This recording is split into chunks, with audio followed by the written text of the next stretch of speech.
Are you thinking of expanding your Canadian business into the U.S. or starting fresh in some warmer climates? Just before you pack your bags, you need to think about some of the tax traps and legal traps that can trip up a cross-border entrepreneur. In this video, we'll cover everything from choosing the right business structure to avoiding double taxation headaches. We're going to talk about LLCs and C-Corps and partnerships from U.S. and Canadian viewpoints. Discuss some common tax pitfalls like double taxation, FAPI, residency. Talk about some of the key forms that you're going to need and more. So first up, choosing your business structure. Which entity makes sense? In the U.S., you have choices like a C corporation, an LLC, partnership, or S corporation, and each of them have pros and cons, and Canada might treat them differently. Starting with a C corporation. A C corporation offers you limited liability, like a Canadian corporation, but beware double taxation, like a Canadian corporation. The company pays U.S. corporate tax. It's at 21% currently on its profits, and then if those profits are paid out as dividends, the shareholder pays personal tax on the dividend income. Now, the U.S. often will take a withholding tax when you're paying dividends to a Canadian owner, limited by the Canada-U.S. treaty, 15% usually. In Canada, dividends from a U.S. corporation are taxed as foreign dividends, but you may get a foreign tax credit if you paid any tax to the U.S. So you will have to pay some tax on both sides, but you do get a credit. It's complicated, but at least it's predictable. An LLC is another popular choice in the United States because an LLC gives you limited liability, and under U.S. rules, it lets the profits flow through to the owner's personal return. So you avoid the C-Corp double tax in the U.S., which sounds great. But here's the thing. The CRA does not treat LLCs nicely. The CRA will treat a U.S. LLC as a corporation. That means you lose the pass-through benefit for Canadian tax. So the CRA ignores the pass-through, taxes the LLC like a corporation. So you pay U.S. tax on the LLC's profits in the U.S. and you pay corporate tax to Canada on the profits in the LLC, and the CRA generally does not give you a foreign tax credit because the U.S. tax was paid by the person, not by the LLC. So the LLC advantage disappears when you're a Canadian resident. Rule of thumb, just don't do that. U.S. S corporations, an S corporation functions like an LLC. It comes with some strict ownership rules. Specifically, non-resident aliens like Canadians cannot be S Corp shareholders, so that generally means S Corp is not a good option for you. A U.S. partnership, however, does offer some good options. It's a pass-through taxation. It's a good choice for joint ventures, investment structures, since the income passes through to the partners. Canada respects the flow-through. You just have to report your share of the partnership income. The only issue is partnerships do not offer liability protection to general partners, so weigh that one carefully. Some Canadian experts will suggest using a limited partnership for real estate investing, for example. So, quick recap. In plain terms, a C Corp is straightforward, but you get double tax on profits. LLCs do not work well, S Corps do not work at all, and a U.S. partnership will work generally. Okay, so then how does the taxation work? Whatever structure you choose, taxes are due in both countries. Canada taxes on a residency basis. If you're a Canadian resident for tax, you report your worldwide income to the CRA, including anything your U.S. business makes. U.S., if you're a Canadian resident, the U.S. taxes any U.S. source income. If you are a U.S. resident, then you would report your worldwide income to the U.S.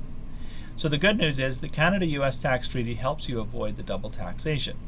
If your U.S. Corp, for example, pays you a dividend, you pay U.S. withholding tax, usually 15%, and you report the dividend on your Canadian return. Canada taxes the dividend, but you get a credit for that 15% U.S. tax paid. Same thing with interest. Interest payments from U.S. sources usually don't get a withholding. Royalties have a 10% withholding.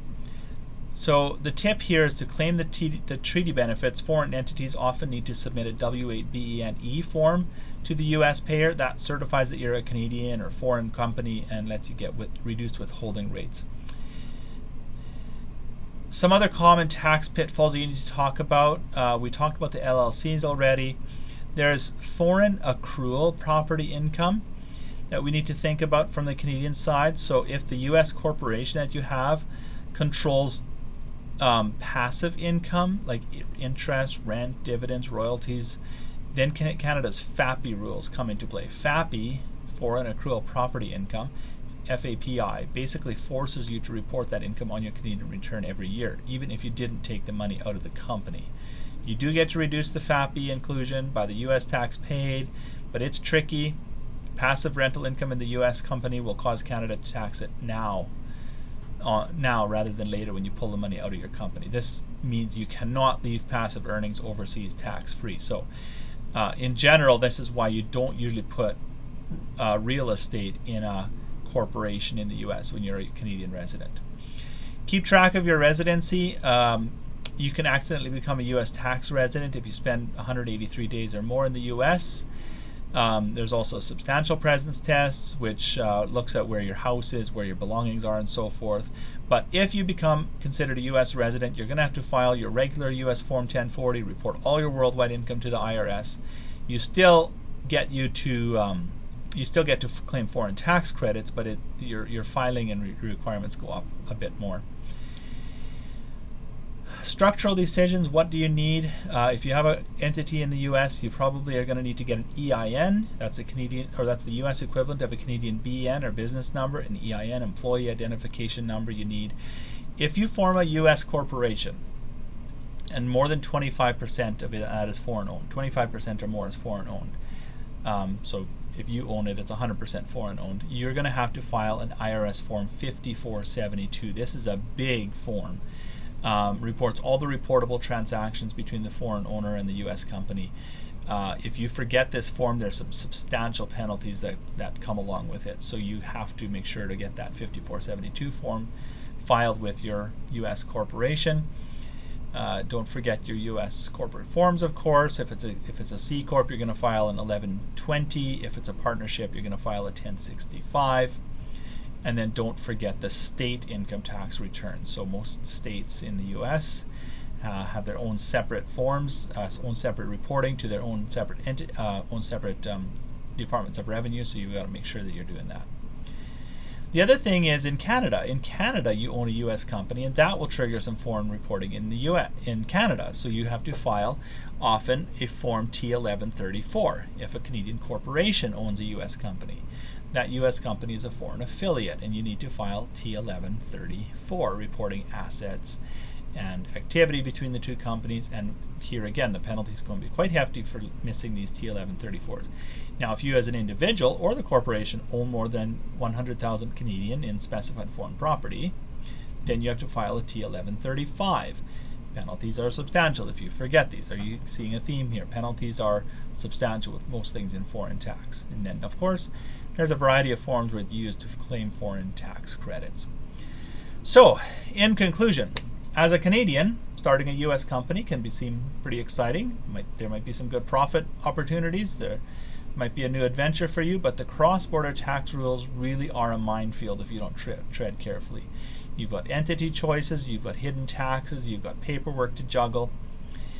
That's why we have a Clarity framework that we've developed to help Canadians navigate these issues. Clarity approach helps you to C, consider legal forms, L, leverage tax treaties, A, assess your reporting needs, R, manage your residency rules. That's the first four. Check out the link below for more about the Clarity framework and reach out to Goosen CPA for personalized cross-border tax guidance. We'd love to help you out.